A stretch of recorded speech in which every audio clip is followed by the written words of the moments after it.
और स्पीकर साहब को पता नहीं पहले से ये तय करके आए थे, क्योंकि उन्होंने पहले भी 2-3 बार यूं कह दिया कि आप शांति से बैठ जाइए, क्योंकि भाजपा के मंत्री जवाब दे नहीं पा रहे।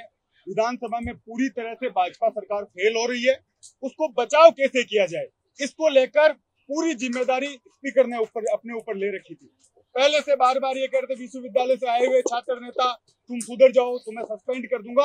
और जिस तरीके से बिना वोटिंग और जिस जल्दबाजी में कल सस्पेंशन हुआ, कल मार्शलों द्वारा जिस तरीके का बर्ताव हमारी महिला विधायकों के साथ, बुजुर्ग हमारे जितने भी विधायक थे उनके साथ किया गया, एक जैसे सड़क पर झगड़ा होता है उस तरीके की नौबत सदन में आई। और उसके बाद गतिरोध तोड़ने की बजाय भाजपा सरकार, भाजपा के मंत्री और स्वयं स्पीकर आज उनका बयान दे कि कांग्रेस ही, जब आप उस पद पर हो तो आपका ये दायित्व बनता है कि पक्ष और विपक्ष आप भाषा का उपयोग करें।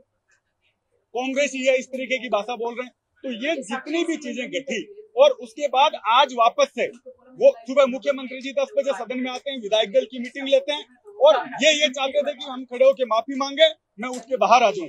लेकिन कांग्रेस पार्टी, हमारे नेता टीकाराम जूली जी, सीएलपी लीडर, सबने जिस मजबूती के साथ संविधान की रक्षा के लिए और इन भाजपा के लोगों को ये मैसेज देने के लिए जिस तरीके से रात भर सदन में डटे रहे, वो इनसे सहन नहीं हुआ। और बहुत लाइट में आज भी आप पूरी प्रोसीडिंग देखेंगे, वीडियो देखेंगे, जब कोई भी प्रस्ताव आता है तो पहले स्पीकर है वो वोटिंग करवाता है और उसके बाद सस्पेंशन होता है।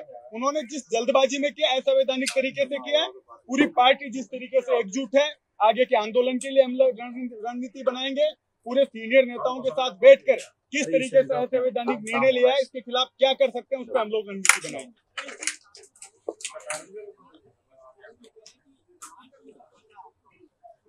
मेरे दांत देखो काटने जैसे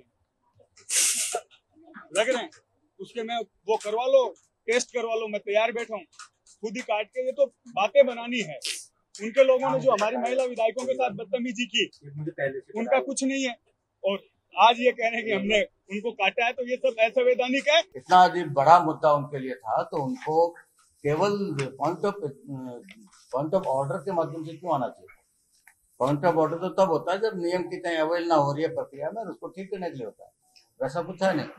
पॉइंट ऑफ ऑर्डर और पॉइंट ऑफ इन्फॉर्मेशन बहुत छोटी चीजें हैं। यदि इतना बड़ा मुद्दा है तो उसके लिए बाकायदा और नियम के तहत तैयारी करके उनको आना चाहिए था।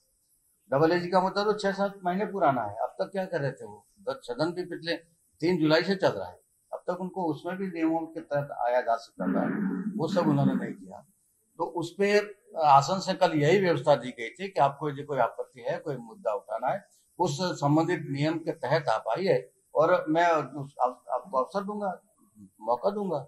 उस बात को उन्होंने माना नहीं। अपनी मनमानी, अपने तरीके से उन्होंने सदन को चलाने का प्रयास किया, आसन को चलाने का प्रयास किया, तो आसन उस दबाव में नहीं आया और जो उचित निर्णय आसन को करना चाहिए था उन्होंने किया।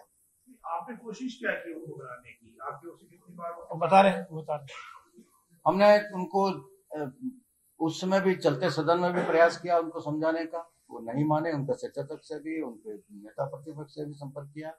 उसके बाद जब वो किसी तरह से नहीं माने और निलंबन तक की नौबत आ गई, निलंबन के बाद हम लोग लगातार उनके संपर्क में थे, मैं भी और संसदीय कार्य मंत्री दोनों अलग अलग भी मिले, एक साथ भी मिले।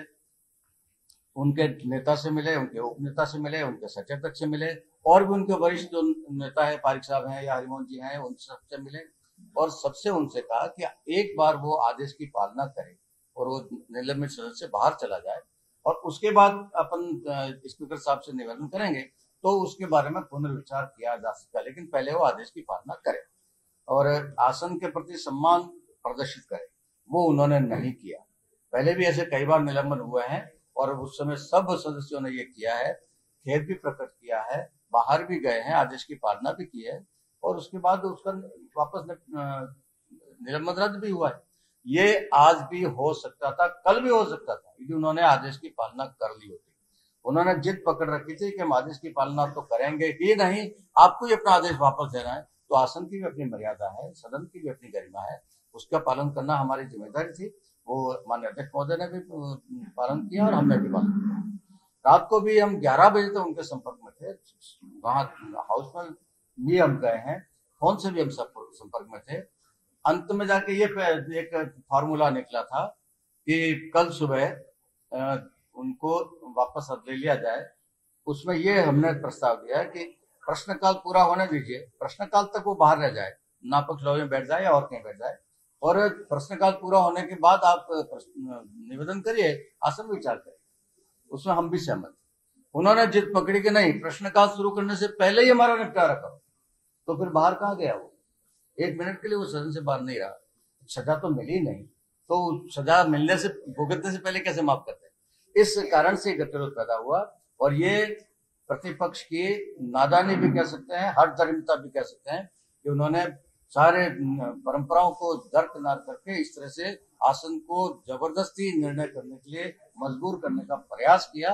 वो आसन उस दबाव में नहीं आया। आज भी जो कुछ चल रहा था, सदन की कार्रवाई ठीक चल रही थी।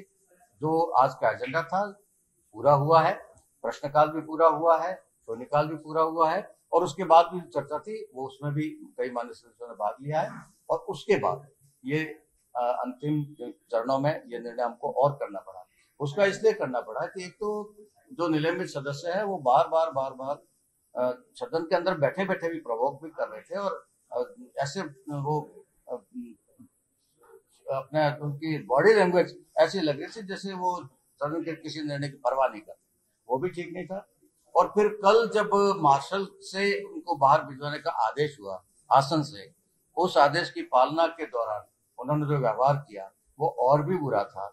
उस निलंबित सदस्य ने खुद ने 2 पुलिस कर्मियों को अपने मुंह से, दांतों से काटा है, और 2 में से 1 महिला। इतना भी उसको ध्यान नहीं रहा तो क्या कर रहा है, किसको काटा। महिला की उंगली में पट्टी बंधी हुई है, तो पुरुष के हाथ में पट्टी बंधी हुई है। दोनों को कल उन्होंने घायल किया है। तो ये और भी एक आग में घी का काम उसने किया कि जिसको इतनी भी तमीज नहीं है, इतना भी जिसको विचार नहीं है कि मैं क्या कर रहा हूँ, तो वो गलती की माफी तो क्या मांगेगा।